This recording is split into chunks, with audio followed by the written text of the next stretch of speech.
I dropped out, and I met Garret, who I manage. 2, 1. What is up, Travelheads? I'm your host, Brian from LifeOfBD, and welcome to Talk with BD. Today's guest is an artist manager and former actress. We're going to talk about her transition from acting to artist management, who she managed, and how COVID-19 affected her duty as an artist management. So without further ado, Desi, aka Desiree. Hi. Hey Desiree, thanks for getting on. How are you? Of course. Can you tell us a little about yourself? Yeah. Oh my goodness. I don't even know where to start. So I'm an artist manager. I manage Garret Jacobs, and oh Lord, I mean, I grew up in the film industry. Oh yeah. Okay. How did you get into the business of acting to begin with? Yeah. So, long story short, because it's very long-winded. I met Sandra when I was really young. She was filming a movie in my hometown, and I was actually just kind of shopping at an antique store, and I went to go get coffee or something. So I was like, not with anyone. It was just me in an antique store. And so this woman looks at me, and she's just kind of like, hey, are you okay? Like, where is your mom? Where's your dad? And we just kind of started a conversation, and turns out that woman was Sandra Bullock. And so she just kind of spoke with my dad and was like, she's so put together at a very young age. I think I was like 4 or 5. And she was basically just like, she needs to be in movies. Like, have you ever thought about acting? And I never knew that was a possibility. So she kind of just gave my parents contact information to casting, and I got to watch her film that same day on a set that she was filming right around the corner. So you never had any interest in getting into acting until she came up to you? Yeah, no, I was obsessed with music when I was really young. But then I'm tone deaf, so it never worked out. I cannot hold a note to save my life. Yeah. And then I was into a little bit of modeling, but I was such a little kid, and it was so hard to come by. It was just here and there. I never really thought about acting until I met her. Oh, okay, that's pretty cool. And you were how old again? 5? I want to say about 5. Oh, wow. Lucky to have her just come up to you like that. Yeah. Do you still keep in touch with her? I don't. I mean, I did for a little while because she was just filming so much in Louisiana. But I kind of just went on and was doing my own movies, and she kind of gave me the initial steps of meet with the casting director, become an extra, make sure you like the environment and the set, study the craft, get a acting coach, get an agent, And when she talked to my dad and I, we kind of really took it from there. Okay, yeah, that's pretty cool. So you at one time you even moved to LA to just for a short period of time to get some filming done. What movie was it again? It was actually for Battle Los Angeles, and it wasn't, we had finished the filming. It was for the premiere. So it was right before my freshman year of high school. We went to LA. I was there for a couple months and was meeting with agents and casting directors and just different people. And I had a bunch of friends that I had made from working on Battle Los Angeles. And they basically wanted to sign what they call a development deal to where they would essentially pitch me for Disney. I had Disney Kid written all over my face, I guess. And they really wanted to pitch me for Disney. And I was there for a couple months, and I loved it. But at the same time, I was growing up in the industry. You don't have many friends unless they're on set, because you're never in school. Just my high school years, and be able to have that high school experience and try to be normal for once a month. So yeah. So from the age of 5 to right when you're about to start high school, you was already acting since then, since Sandra got you into it. Yeah, I pretty much didn't stop. I think I got my first speaking role. It was so funny because it was a day to the on the exact day, just a year later, was when I got my first speaking role.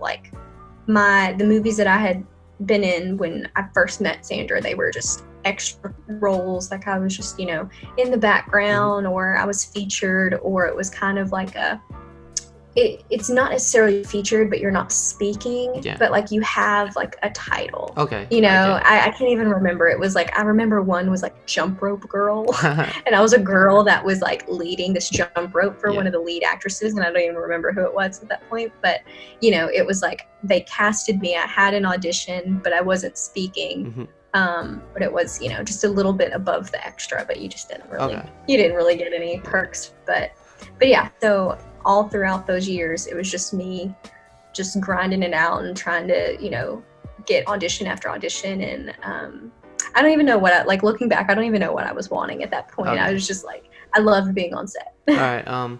So it was a great opportunity for sure. Like, you would recommend people starting off as extra before they make it out there in a big scene, right?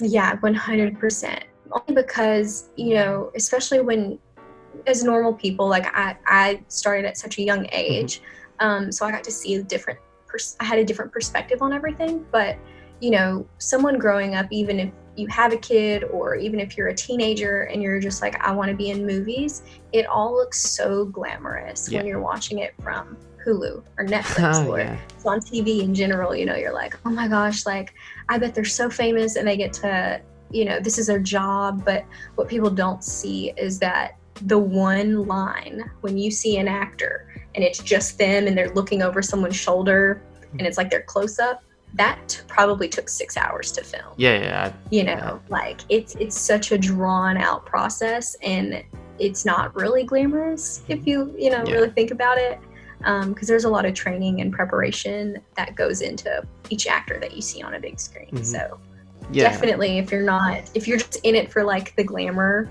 thing of like, oh, I get to walk the red carpet, people get to know my name, I get to have followers, whatever, it's really not like that in the real world. I feel like people don't understand it takes like 3+ months per little movie just to make, because I make short films before, like nothing big like what you're on, like the Hollywood or anything or Disney like that, but you know, it takes a lot of takes, and that's what people don't understand. They think it's one take and you go. No, you gotta do that one take from different little angles, and then, you know, the makeup, all that stuff, that takes forever and stuff, a lot of patience. I mean, it's very similar, you know, the film industry. I know with Battle Los Angeles, we filmed for, I want to say like 8 or 9 months. Like it was almost a whole year. Like, and that was the longest that I had been a part of. But aside from that, like television shows, they film seasons, like legitimate, like take 2 to 3 seasons in real life to film one season. Like for the TV show that I was on, Salem, we filmed that starting in like, I think the first season we started in November and we ended close to the summer, like May or June. And then we had like a 2 or 3 month break, and then we started again like in the fall, and then would, you know, film throughout the spring and summer. So it's a long process for sure. Yeah. How were you able to manage filming while being in school at such a young age? Yeah, so there are these things called laws. And so they, like, legally they had to have a teacher for me on set, depending on how many, you know, weeks or days or months that I was filming. So really what it was they would just contact the school board. They would have the curriculum and everything sent over, and I would have a teacher on set. And if I had a call time, which is when you have to be on set, if it was 10 a.m., I think legally they could, as a minor, they could keep you there for 8 hours, 8 or 9 hours. I think it's 8 hours, obviously with parental consent. And of those 8 hours, you have to have, I think, 3 or 4 hours of school. So I would still have to go and, like, you know, be in school. And I couldn't film until my school was done. Or I couldn't be released until school was done. So basically that means as a minor, your scenes that you have to film, you had to film it in like a short window of time. So it's more difficult filming for kids and stuff because of all the laws. Yeah, there's a lot of child labor laws, and it varies with each state. But yeah, for me, it was just more of, I would have to go in, get my schoolwork done, film my scenes, or they would only have me there for like 3 hours. Because like as an adult, I didn't realize this until obviously I grew up, but as an adult, you go on set and you have a call time at 7 a.m. and you have to be there, be in the hair and makeup chair, get ready. and they might not use you until like 5 o'clock in the afternoon. Yeah, that's a So, drag. but as a kid, I would go in, I would get ready, and I would usually go straight to set, Okay. because they're trying to shoot Yeah. the kids out, on that time schedule. That way they don't go over and they have to be penalized, or they have to have another day and pay everyone again to come and do that one scene. So yeah. Yeah, I didn't know about all that for a kid, like all the process you have to go through, but must be a bit lonely in some ways, because you didn't get to actually like, go to school to like meet like actual little kids and stuff your age. Yeah. No, yeah, it for sure was. It was very interesting just because, you don't have like those friends and those opportunities to have sleepovers and hang out and go to the movies and all that, because sometimes it turns into, one, the kids know you when you are, there. And like for me, it was almost like it was somehow like a competition, but it wasn't a competition, because like I would just come to school to be there because I'm not filming. And then, all the teachers knew what I did. And obviously, because they're communicating with my, teacher on set and with the school board and with the principals. And so, they would always try to make conversations about me where it was like, hey, so how did you meet so-and-so? Like, tell the class about this. And I'm just like, I don't want to talk about this, because then, kids get jealous and then they don't want to be your friend, or it's just it's a weird time. Yeah, you just feel I think like, that's why so many child stars are usually homeschooled. But yeah, it's like you feel like you're being treated differently also in some ways when you're back in school. Yeah, for sure. What other roles have you taken in all the past when you were filming? Yeah. So there was a movie called Year Without Santa Claus. I think it's a Disney film. It has John Goodman in it and Dylan Minnette. And Dylan Minnette is he actually, this was his first movie, but he is the guy that's in 13 Reasons. I think, is that the name of the show? I'm not sure, to be honest. It's like a huge, it's a huge, people will know what I'm talking about, I'm sure, but it's like a huge Netflix documentary, or maybe not documentary, I don't know, it's a show. And anyway, this was his first movie that he was ever in. I was in that one. He was getting, basically the scene that I'm in, he was getting made fun of, and I think I told him something about don't listen to them. I think it was like a really quick one-liner. And basically everyone's laughing, and then I'm the only one that like feels bad that they're laughing about him, because he thinks he sees a reindeer out the window. Okay. And then there was another one called, I want to say it was called The Cleaner when we filmed it, but they might have changed the name of it once it comes out, which also happens, but it has Eva Mendes and Samuel Jackson in it. There's a lot of different movies that, I was in or a part of, and I know I did 2 with Jessica Simpson. There's Blonde Ambition, and I cannot, the younger version of her in like the flashback scenes. And then the other one that Jessica Simpson was in was called Major Movie Star. And I was the sister of one of the cadets that Jessica was with. Okay. So do you miss being in all this, like the acting? No. Yeah, okay. No, yeah, I don't. I miss the family aspect of a film set. Like, I really loved being on set and getting to know the crew, getting to know the cast.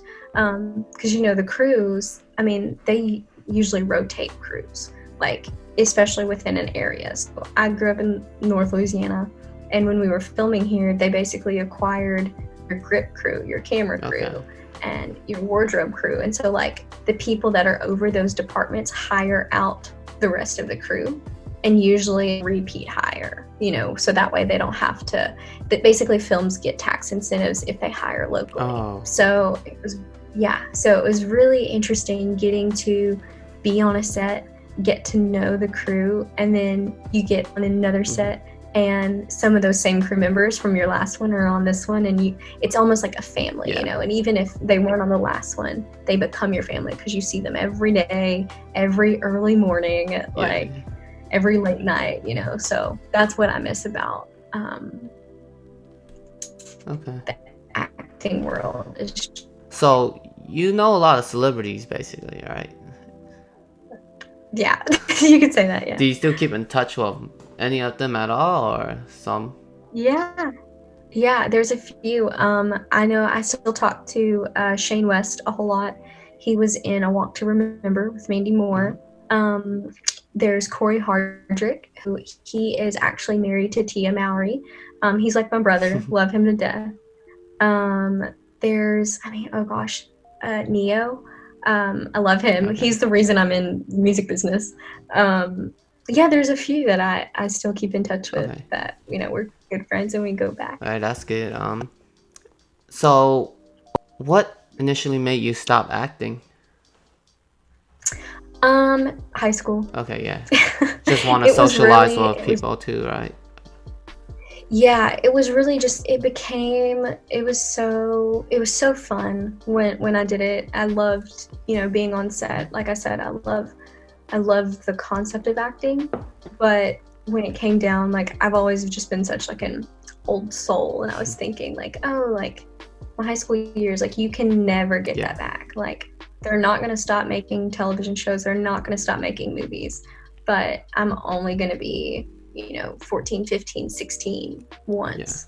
So it was more of, also, when we were in LA for the premiere of Battle of Los Angeles, they wanted to move there. So that way I could work with the top acting coaches. That way I could get involved in the community and get to know casting directors and be readily available for in-person auditions. And I grew up in a very low income household. So moving to LA was almost out of the question. Like I had a cousin that lived in LA, like in and around the area that I could have stayed with.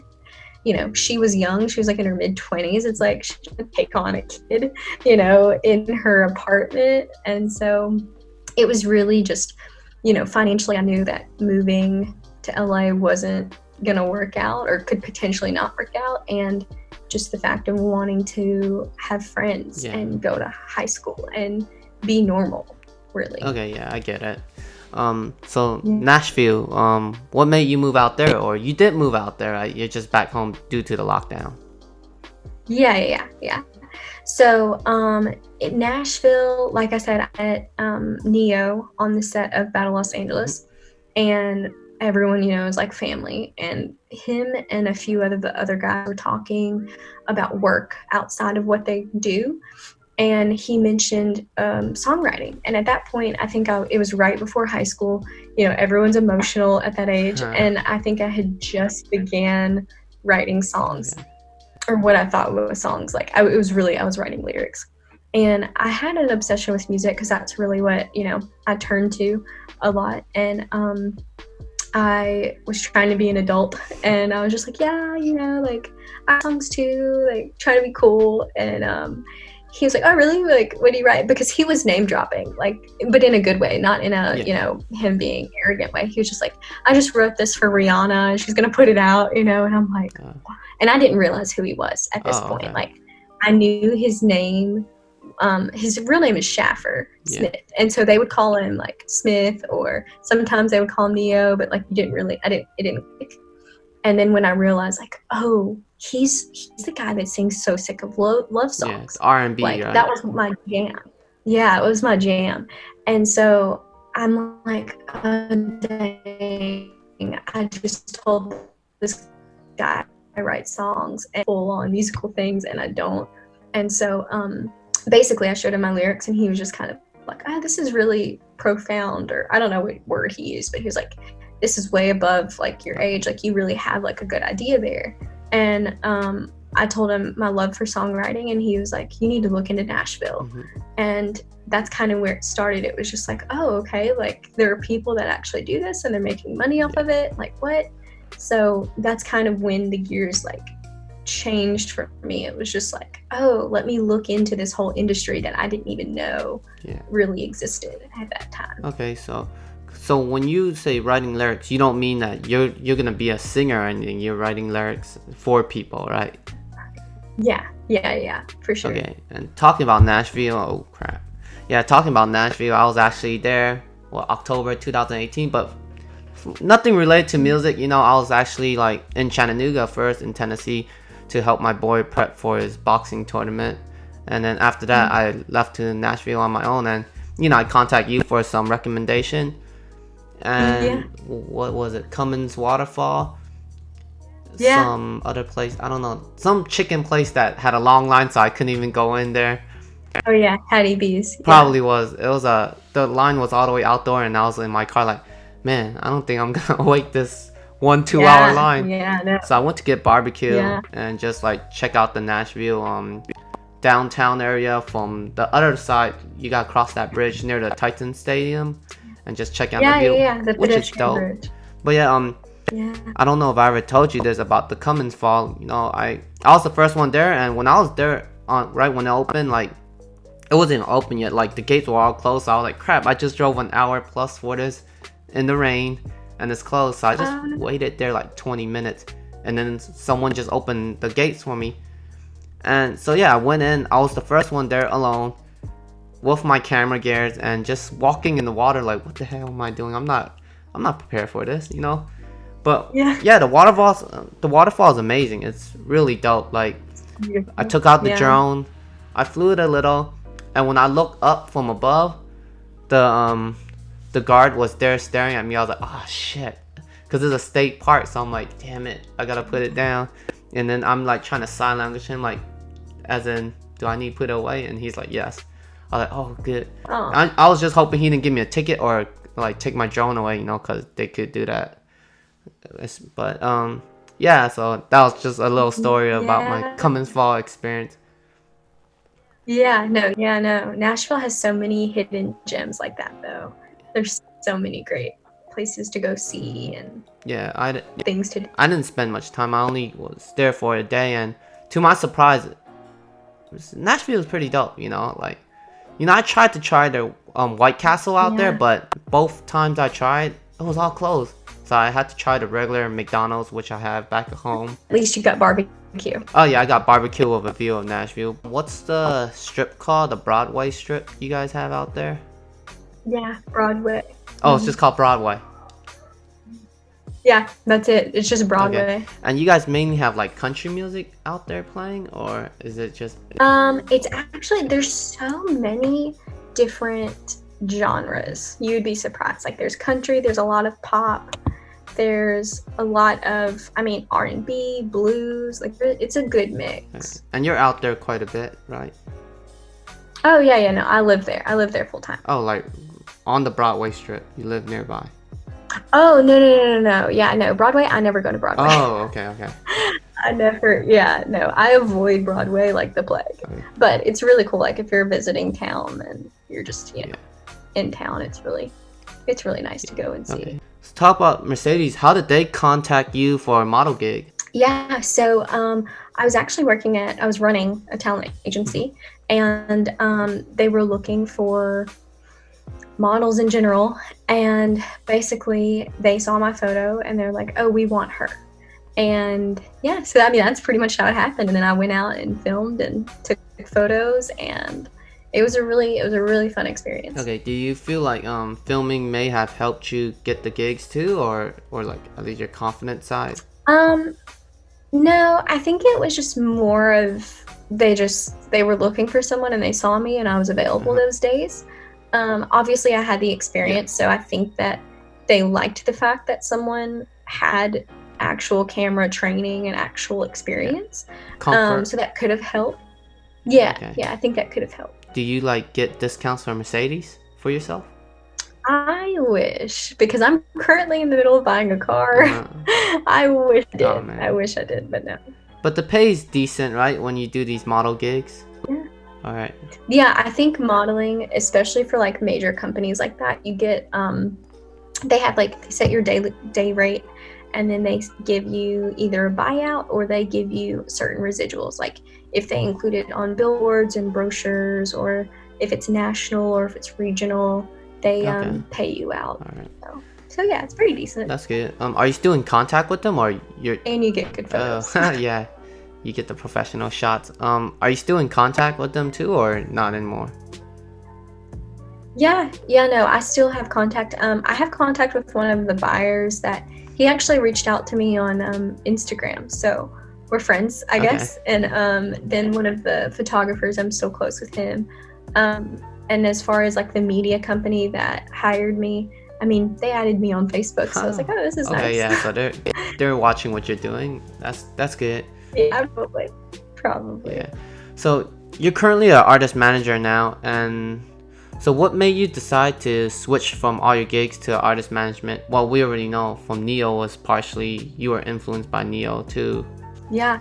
So basically what happened was I was here in Nashville and I was living here for, a few years. And after I graduated high school and finished filming and all that good stuff, I was here and I knew that I wanted to be in the industry. And I originally thought that I wanted to be a song plugger, which basically means you work at a publishing company and you handle and oversee a bunch of different songwriters.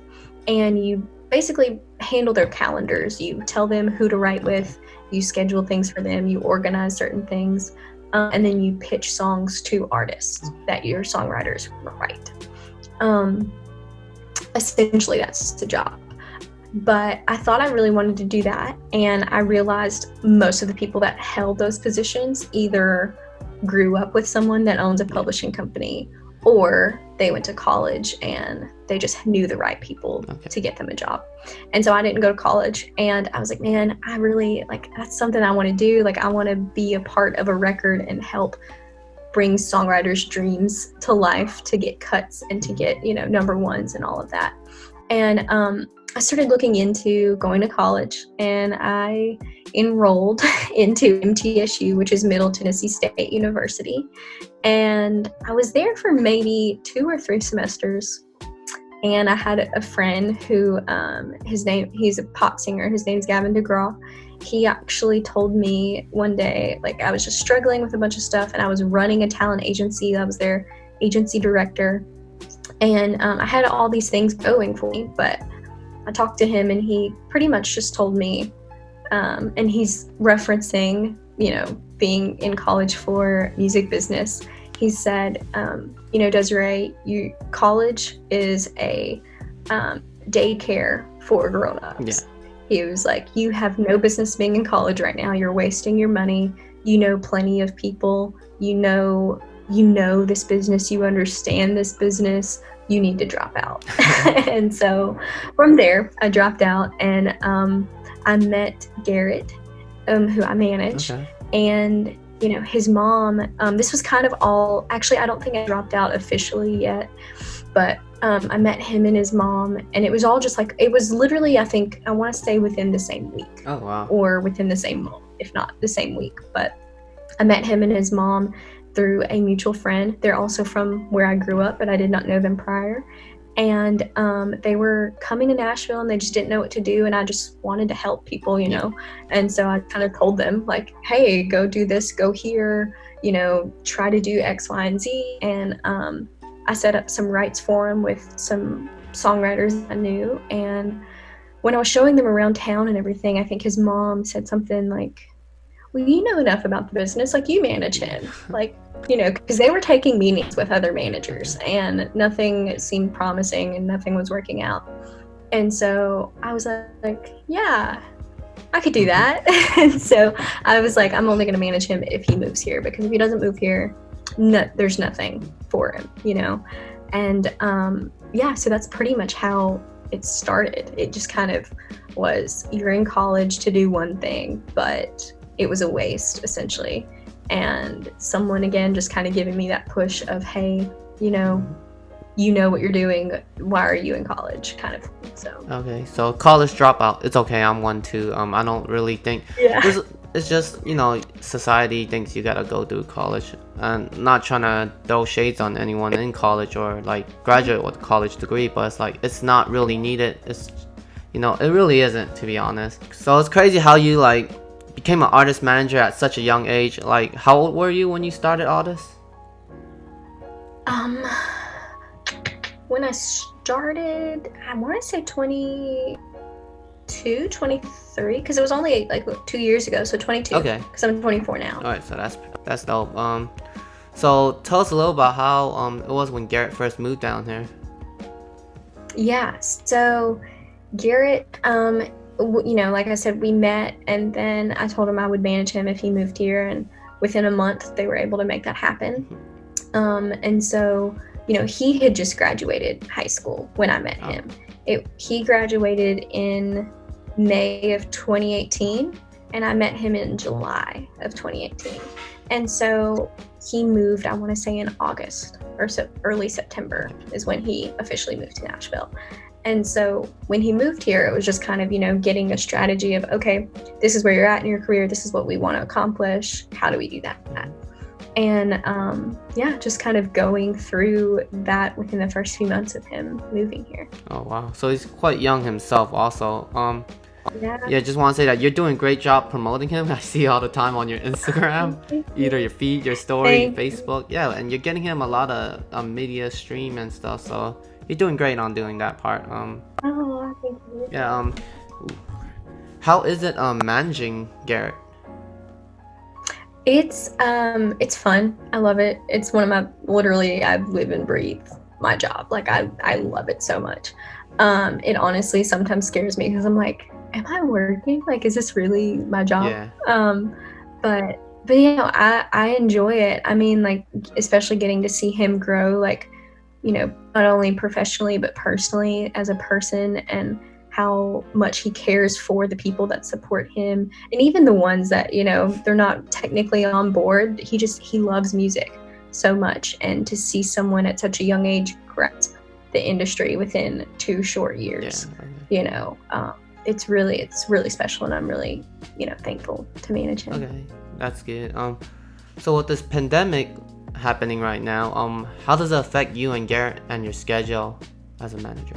Yeah. It's affected it a lot, actually. He had a few shows lined up, and right now he's a completely independent artist, so all of our income is pretty much based on when he tours, and how his song performs and how much merchandise he sells. So having to reschedule shows that we plan to have over these past few months, it's changed it a whole lot. And we were speaking with a lot of publishing companies in order to get him that publishing deal, and those meetings have had to been moved around, and it's a difficult thing, and our schedules have changed to where now it's like we're working from home, which I don't have an office yet because I'm not that cool, but I always work from home, but I usually work from a coffee shop. So not being able to remove myself from my home base and having, to work at home or something like that, it's been challenging.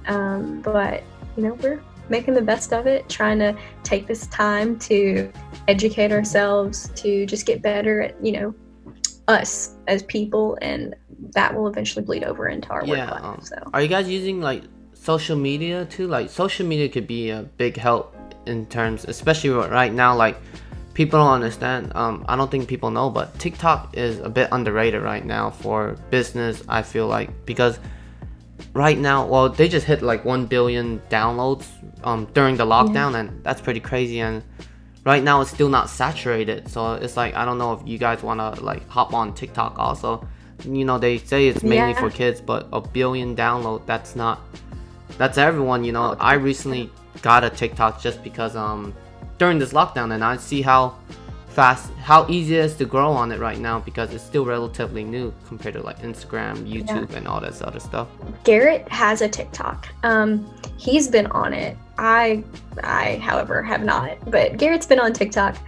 He does little funny things. He just kind of comes up with different things to do on there. But as far as social media as a whole, I personally feel like everyone is going live right now, offering live streams, which is great, and I'm not downing that whatsoever, but I also feel like you can only do that so much, to where it's special, and then otherwise it turns into something, as at least for an artist, it turns into something that it's like, if I know that I can go and watch you for free at my home every Tuesday of the week for who knows how long, you know, like right now we're going into 2 months. It's just kind of like, well, then what's so special about it? Yeah. You know, there's only so many covers you can do. There's only so many versions of your song that you can do.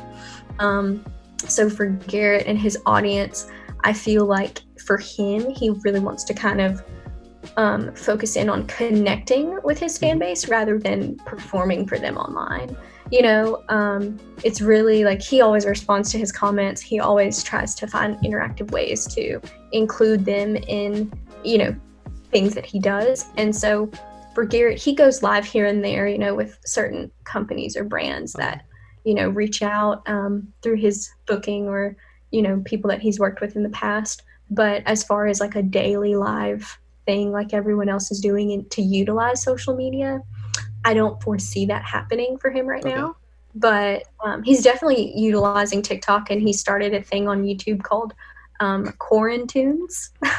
So basically, he covers a bunch of different tunes during quarantine. Okay. So yeah, that's kind of how we're trying to adjust and utilize social media. All right. Well, it's working too, right? I mean, you guys are having fun over it also, and you guys are, it's something to do during this lockdown. So yeah. Where do you see Garret in 5 years from now? Oh, 5 years from now, he'll be, you know, performing stadiums. That is if they're opened back up in 5 years, which I definitely think they will be. But, you know, in 5 years, I see him, you know, with 2 albums out, with a record label, has a publishing deal, on major tours. If he's not headlining them, he is not far behind to headlining them. But my plan, I'm very ambitious, so my plan is within the next 5 years he'll be headlining stadiums. Right. And you'll have a Mercedes by then, right? Oh God, probably more like a Range Rover. I hope they don't see this. But, oh yeah. Okay. But who knows? No, I like the AMGs. I modeled a Mercedes AMG and I loved it. Yeah, loved everything about it. That's the high end one, the AMG. But yeah. For your future, how many artists do you see yourself managing? You know, I've thought about that during this quarantine. I'm really picky. Like, I have to be sold on an artist, like absolutely sold to manage them. And I've learned that about myself. And I don't want to say controlling's not the word, but I'm very particular. It's like, you know, we have to share the same vision, the same goals. And if we don't, I can't compromise on that as a manager. So in the future, I mean, I think as of right now, I would love to build up Garret's career. And then, you know, there are a few artists that I see so much potential in and I believe in, and I would love to consult them, you know, like, hey, do this path. And, you know, if later on down the road, if our goals and visions line up, I'll work with you. But for right now, I just want to focus on Garret and his career. And then, you know, along the way, if the right artist comes along and we share the same vision and goals, and yeah, you know, I would definitely take them on. Okay, that's cool. So I told you this before, I'll tell you again anyway. I think you should have your own YouTube account or a TikTok for your own, because you know you like to do your Instagram vlogging, and it can be entertaining, funny at times. Tell us about this one account you got going on. Who's this one account? Oh, yeah, that's when you know you made it. I don't even want to. Oh wait, what'd you say? Oh, I'm like, that's when you know you made it in life. You have people trying to pretend they're you. You know, that's pretty funny. It's happened before. It has been so long. I used to work really closely. I'm really good friends with Willie Jones, and he's another country artist, but he was on a social media tour called MagCon, who we also grew up with, Aaron Carpenter. He's an artist, social media kid, but mainly an artist now, who was all connected to Cameron Dallas. And so when I was always with, and if you don't know, or if your audience doesn't know, Cameron Dallas he basically started social media influencer. It's like history, basically. This kid is so smart. He's not a kid anymore, but he's so smart, just with branding and with marketing in general. And he started this tour called MagCon with Aaron. And so when we would all hang out together, obviously there were photos, there were Instagram stories, Snapchat, like all of these things. Like this was when Vine was big. And I used to get so many fake accounts made of me back then. And, I thought it was over when the tour was done. Yeah. But yeah, no, I have a fake account currently. And I was kind of like, how and why? Like, why do that? It's not even my name, but it's my photos. Yeah, I seen I actually reported for you, but it seems like it's not going out, but No, I reported it myself, and Instagram told me that they didn't see anything wrong with the account. There was nothing violating their guidelines. And I'm like, if you go and look at my account, I've had my account since like 2010, like since Instagram was a thing. And there are photos of me. There's an Instagram story of me. What? They took your Instagram story I don't know too? how else I can prove this. Yeah. That's pretty funny. I don't have a twin, so this isn't me. Unless it's your stunt double from Battle LA, you got to call her out for that one. Oh, yeah, right. But yeah, right. I mean, if I had other accounts like trying to beat me, I'm like, oh, I must have made it in life already. I don't have my mansion yet or anything, but yeah. It's so annoying. I'm just kind of, at this point, I'm just like, who knows what they're saying to people and using my photo. And it's weird. Yeah. But yeah, what's one thing you want to do once COVID-19 cool down and the lockdown is like over? I want to go to a coffee shop and sit down with a friend without the fear of someone coughing. Okay. That's what I want. I want to be able to go to a coffee shop and just sit down with somebody and get coffee. Yeah, that's gonna take a while. But yeah, I know. Desi, thanks for getting on. Appreciate it a lot. Let everyone know where they could find you, your social media and stuff. Yeah. Instagram, it's just my name. It's Desiree, Desiree, and last name Page, Page. Okay. Facebook, I have a 318 Management Facebook, and then I also have, again, my first and last name on Facebook. And Twitter, it's DESIPAGE. All right, thank you. All right, thank you, everyone.